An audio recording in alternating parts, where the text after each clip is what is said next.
Okay, we're back on, and getting back to television, you produced the miniseries From the Earth to the Moon, and that, I assume, came out of your Apollo 13 experience. Yeah, I got a credit on that, and even an Emmy. But outside of reading a few scripts and throwing in my 2 cents, which I was strictly a cheerleader, Tom Hanks was, so much the driving force on that. And Michael Bosstick, an executive at Imagine at the time, who was the executive involved in Apollo 13 because his father, Jerry Bosstick, had been one of the mission controllers during Apollo 13, and that's how Michael knew what a powerful human interest story it was. And so when I glance up at my 2 Emmys, one of them's Arrested Development. I feel very, very good about that one. I glance over at the other one and I kind of say, thank you, Tom Hanks. I'll keep it and I'll show it, and it sure is shiny and pretty, but I don't really claim any credit. So he brought it to your company? Or? Yeah, he basically, out of all the research that he was doing and that we were all doing for Apollo 13, he realized that every mission had a kind of story. And it was his idea that we try to take it to HBO. And so we did, and and I was a bit of a part of that. Very quickly I saw that I just wasn't particularly needed. Tom had a great sense of what he was doing. Bosstick was offering some support, and and off they went and did it. You made a movie out of How the Grinch Stole Christmas. Again, sort of a beloved television show. Were you worried that I hope this works? Well, I did How the Grinch Stole Christmas, and then I did Da Vinci Code. And I in both instances, I just kind of knew that there was something really significant about making a movie about these stories that was worth doing. But you're also just, inviting some criticism, and that there was going to be a certain percentage of the audience was always just going to feel like you didn't live up to their expectations of what it could have been, because both are titles that stirred deep feelings in people for very different reasons. With How the Grinch Stole Christmas, I really went into that project because Brian really loved it and wanted it, and at first I had to pretend I was going to direct it. To when we went to meet Mrs. Geisel, and Dr. Seuss's widow, Theodore Geisel's widow. She's very protective, very intelligent woman, and my wife Cheryl and I kind of came up with a take on how to expand it. We were talking, and everyone liked my idea, and then I heard that Jim Carrey, who had done Liar Liar with our company and who I liked very much personally, he wanted to be the Grinch. So I honestly went into my meeting with Audrey Geisel sort of a little bit disingenuously, saying I was going to direct it, but really just trying to land it for the company and pitching my idea. And everyone was so delighted with my take on it. And I heard in that meeting that, in fact, Jim Carrey was, desperate to play the Grinch, that I left the meeting committed to directing it myself. I really didn't want to let anyone else have the experience, either of creating that world, or more importantly and significantly to me, getting to sort of direct Jim Carrey, bringing this cartoon character, this fantasy character to life. And it was a really hard movie to make, far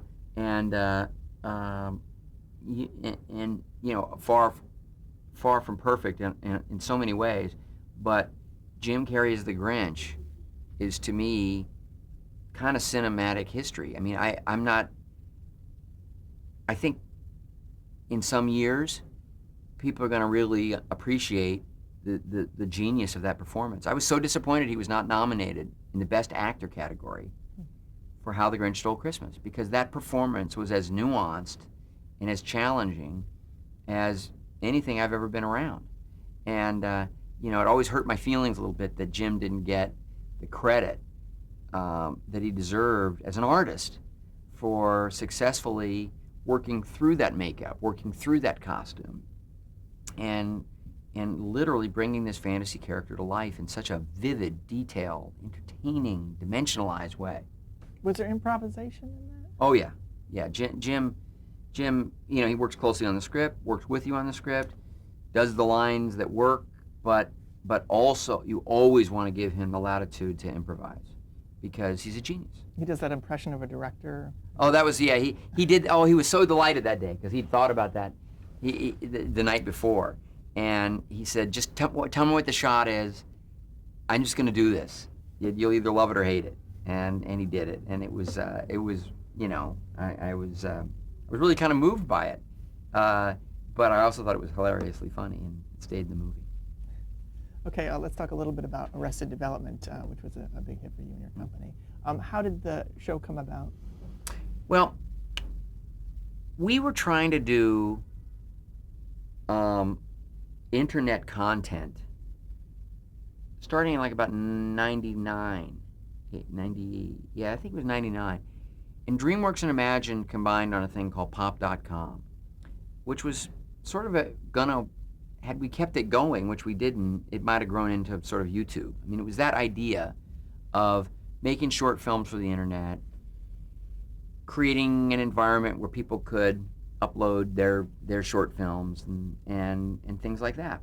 And it, you know, we couldn't get it to work.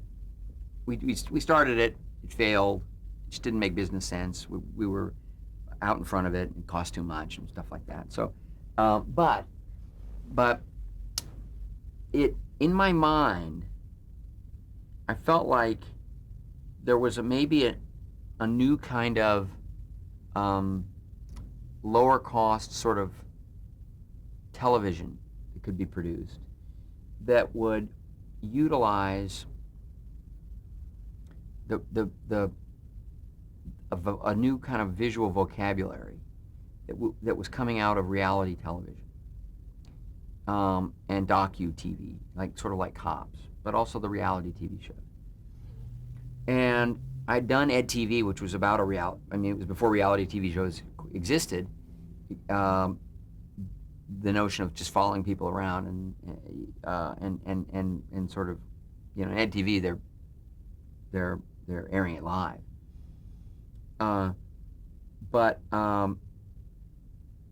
felt like that there was a way to do a sitcom that would feel very spontaneous and could be dense, comedically dense, because you could do more visual humor, you could be more cinematic, you could have a narrator, you could do flashbacks, you could let a person say one thing and then you could expose them for the hypocrites that they are with a quick flashback, you know, and things like that, and it could be a sort of a modern, more cinematic approach to a sitcom, but it would have to be genuinely funny, not just smug. So David Nevins at Imagine Films thought it was a fun idea, and I talked to a few different showrunners and creators of shows. Mitch Hurwitz was one of them, and he took to it instantly. He loved it. Not only did he like the tone, but he had this idea for this family, and the Bluths. And I thought that was a hysterical, set of characters and dilemmas to deal with, and the show was born. So it was kind of blending a general concept, sort of a visual cinematic concept, with a writer who had a set of characters in mind, and sort of a fractured enough sense of humor to be able to embrace this non-traditional approach. And you specifically met with people and told them that you have this idea of how to film something. Yeah. And what are your ideas? And did they bring ideas to the table? They knew this was happening and they brought the ideas to the table? Mitch was the only one who brought a really concrete idea to the table.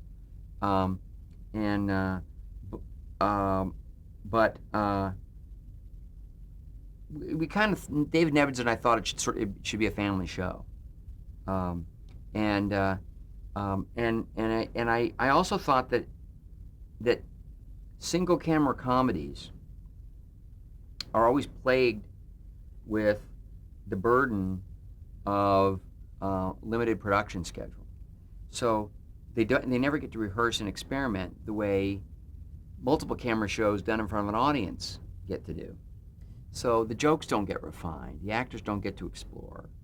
There's not, the sort of the refinement that occurs.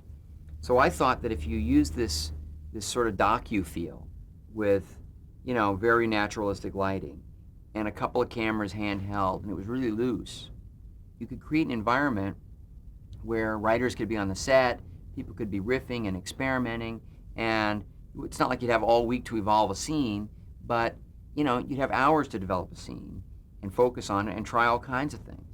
And initially it was supposed to be more improvisational, but the fact is that, and Mitch was for that, but Mitch's pilot script was so strong that the actors didn't really want to riff with it. They just wanted to do Mitch's writing. I mean, and they did improvise a little bit. They'd bend the words here and there.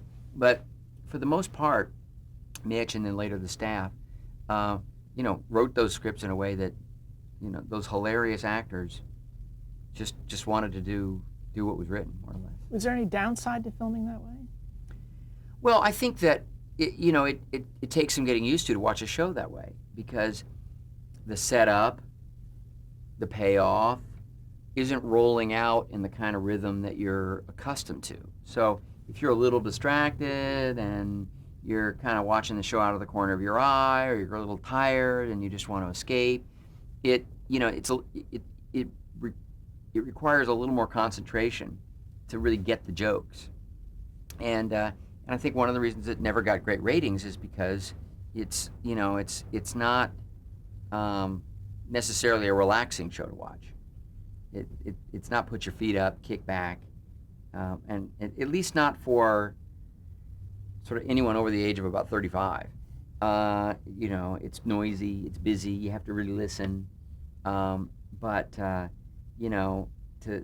those who like that density, they love it. And in fact, one of the shows that we kept sort of saying, we were inspired by was really The Simpsons, because they jump around in time, they do cultural reference jokes, they follow different characters, different storylines, it's visually busy, they'll cut to a scene just for a joke and then cut back to another scene. And we were sort of trying to do some of that in a live action way. Now, after you had the pilot done, how did you come to bring it to the Fox network? Well, Fox Network paid for the pilot, and I was never really expected them to pick up the show, and yet they did. And I wasn't really supposed to be the narrator either. I just did that as a kind of as a temp version of it for the pilot. And then they said, without saying it was you, the narrator tested really well, so we just go do it. And I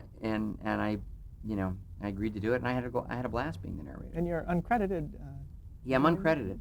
I just got in the habit of that from the pilot, and later on I was kicking myself, but I thought it would look really piggish if I started taking credit. Can you talk a little bit about the casting of the show? I wasn't really around that much for the casting. I was filming at the time, so I was getting tapes, but I was always getting tapes of the finalists. So everybody they were sending me was fantastic, even some of the people who didn't get parts. So actors responded to the script so well that they really had a. And I think it's one of the greatest casts to ever be assembled from day one. Lots of time casts grow and evolve and find their characters and so forth. But here you had, an unbelievable array of really talented, really funny people who were perfectly cast. And, they were really as funny in the pilot episode as they were in the final episode. They just hit the ground running. Can you talk about bringing in Liza Minnelli as a guest star? Yeah, that was Mitch's idea, and I did call Liza Minnelli because I know her a little bit and encouraged her to do it and kind of told her what the tone was and what we were trying for. And she was such a good sport that she wound up doing a bunch of episodes. It was supposed to just be a one-shot, maybe 2 episodes. Had she seen the show? She hadn't seen the show? No, but she came in and saw some of it with Mitch, and and I think she had a wonderful time doing it. And we had, so many great guest stars: Ben Stiller and Heather Graham and Julia Louis-Dreyfus, and on and on and on. Henry Winkler came in just to do 1 or 2 episodes and wound up, being basically a regular. He never had a series contract, but but you know, he was part of the family. How did he come to be involved? Not my idea at all. I just heard that they needed a lawyer, and what did I think about Henry Winkler doing it? And that's really who Mitch wanted, and I said, great, you know, fantastic. I was delighted. And then the character that Henry got to play with was just so demented and so unlike Henry in any way, shape, or form, and you know, unlike anything that he'd ever done before, that he just reveled in that character. He kept saying, I'm getting weirder and weirder every week, and I have no idea what my sexuality is. It's just completely up for grabs. I have no idea. But you just adored Mitch and the rest of the cast, and it was kind of a love fest over there. I mean, people realized they were involved in something that was genuinely good, very original, and you know, it's a shame we didn't make it and get to go on and on and on. But I think that Mitch and company created a lot of great, memorable episodes, and I think in this era of DVD and download, etc., I think that, you know, the show will have a long life. Why did the show have a narrator? Again, in the beginning, the idea of the show was that it was almost a case study of the Bluths, and so the narrator was tonally doing almost a sociological study. It was almost like next week this same narrator was going to work on a National Geographic documentary about the indigenous people of the Amazon basin or something, you know, and it was that kind of sociological study. And later they began to write the narrator a little looser and even give him an ego, but in the beginning it was sort of clinical, and so I thought that was funny, and so did Mitch. I also thought it was a great way to keep juggling all these storylines, because when in doubt, you know, if they needed to remind people how, you know, where you were in a story or how to follow the bouncing ball, the narrator could just do that job for you. So there was some functionality there. And how did the narrator serve in terms of the tone of the show? Irony, unintentional irony. Once in a while, intentional later.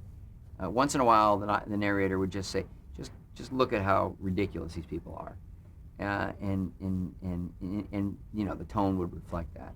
But it was irony. It was calling people on their hypocrisy, and then you know, and I was back in a way to being the straight man, like I was on Happy Days, and it, you know, just helping the story to move along.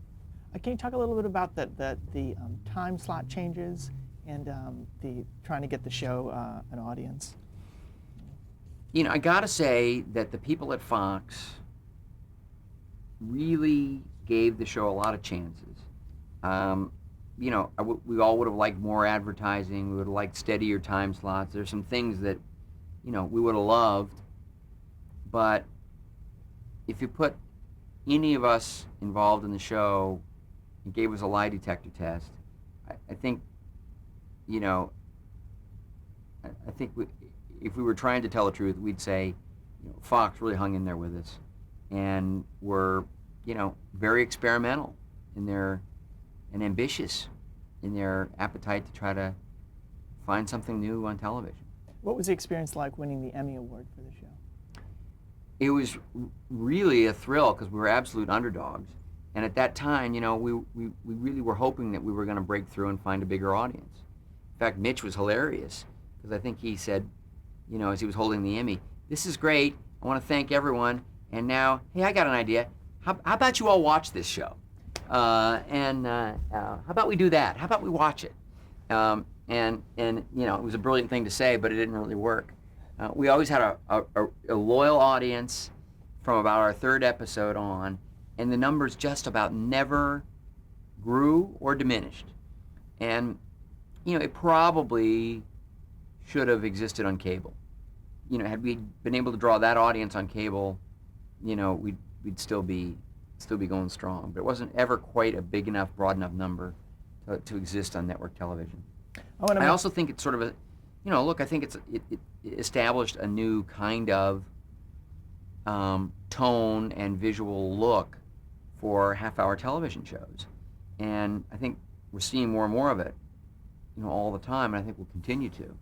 But it was pretty weird for people to watch at first. Pretty odd show. The Office seems to be directly Yeah, but The Office existed at the same time that the original. that the original did. So I have to admit that when we were developing and working on this show, even though I'd had this concept, I was already able to see Office episodes. Mm-hmm. So in a lot of ways, they kind of got there first, but not to America. Okay, I want to mention one or two more shows, and then I have some summing up questions. Imagine worked on some series, and I just wanted you to comment on them. A show called Sports Night. Terrific show. I never was involved with the show beyond, being a supporter, but I didn't creatively contribute anything. Mostly, I was just delighted to watch the episodes and and to get on the phone and tell Aaron Sorkin what a great job he was doing. Sort of another cult show. Didn't quite Right. become a series. It Yeah. should. Yeah. What about 24? Much more of a Brian Grazer show. I've never read a script in advance or had a creative meeting about 24. I think it's fantastic. I'm a tremendous fan, and but I actually my name was on the show for the first year, and I realized I was busy. I wasn't working on it. I wasn't a part of it. I was a little embarrassed by it, and I happily removed it to make room for others. And it just inappropriate for me to have my name on the show. You might have another Emmy. I might have. Yeah, there you go. But I wouldn't have deserved it. All right, I just have a few summing up questions. What are your current projects? Well, in television this year we have Friday Night Lights and Shark, starring Jimmy Woods, and those shows. In fact, we're excited today because the numbers are showing a little staying power, and so we have our fingers crossed there. 24 continues to be going strong.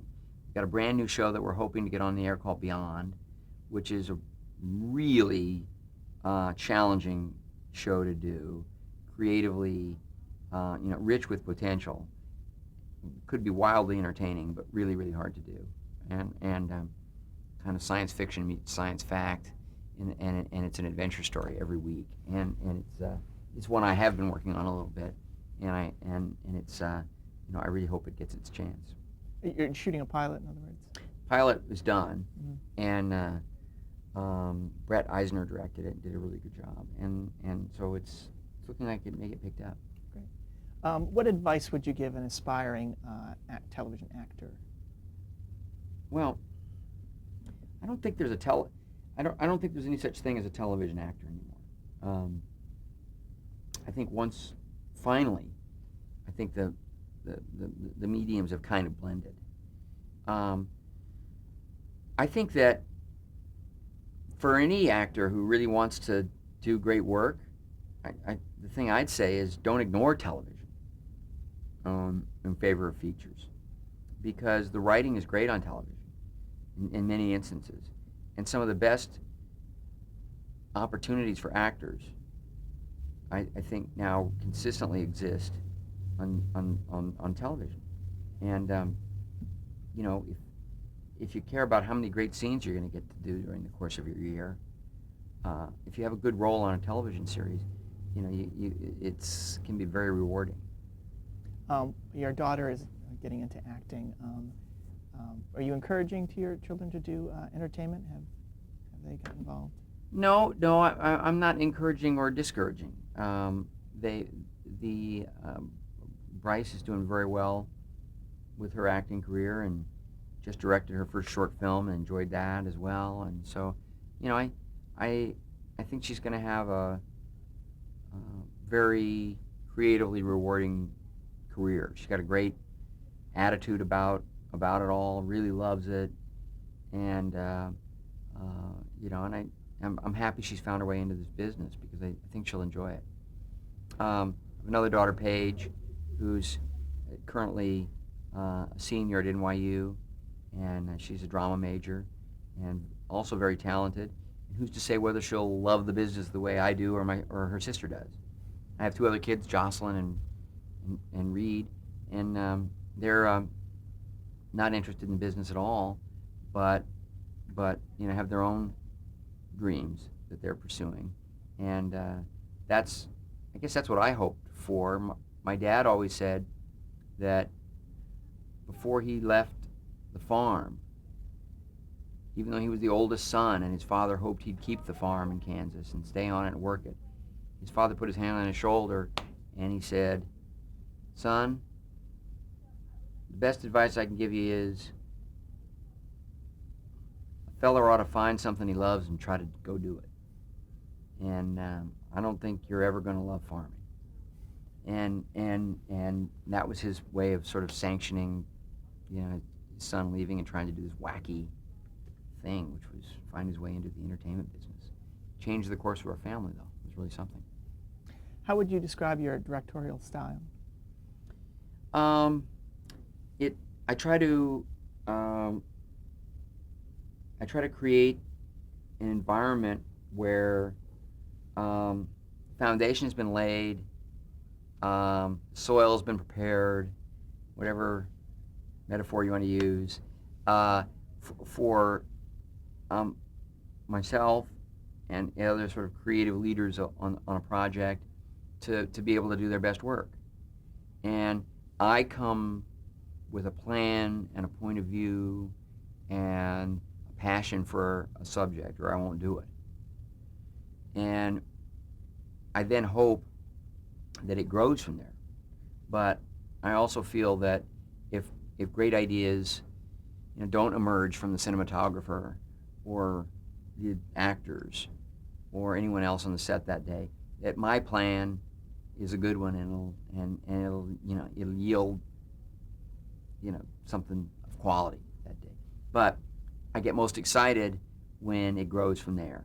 So that's it. I think people feel safe because they don't have to come up with a big idea in order to save their careers. But it's an environment where they get listened to and great ideas get used, if at all possible. And that's exciting. I love the excitement of that kind of environment. I love that kind of exchange. It's also, whatever the tone, whatever the genre,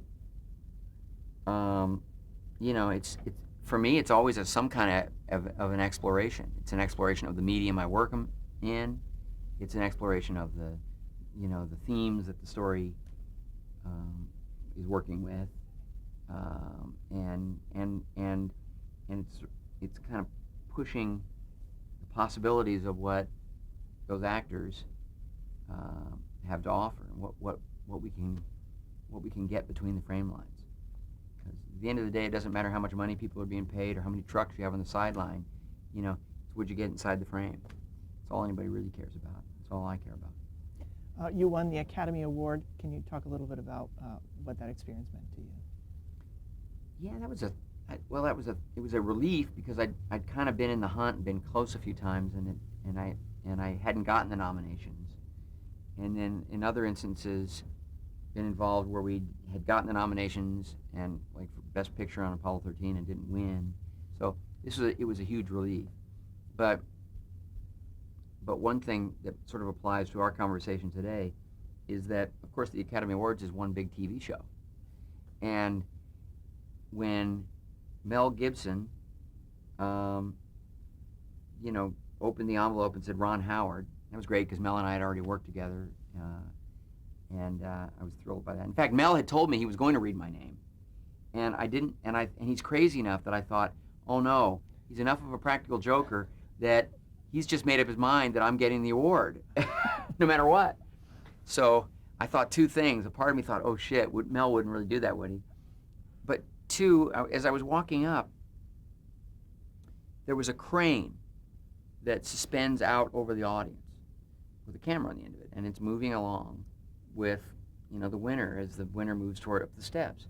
And I glanced up at the crane, and it bobbled. Just the camera went like this. And I thought, oh, they're going to have to do another take. For that moment, I was just an actor. They were going to send me back to my seat and do another one. And then I realized it was live, it was real, and I was going to get an Academy Award. I did make Mel show me the envelope just to make sure. I don't think I would have given the award back if it had somebody else's name on it, but I did want to know, and thank God it had my name on it. Okay, we're at the end of our time and the end of our tape, so I just Great. want to thank you so much My for pleasure. doing this for us. Fun. Thank you. Okay.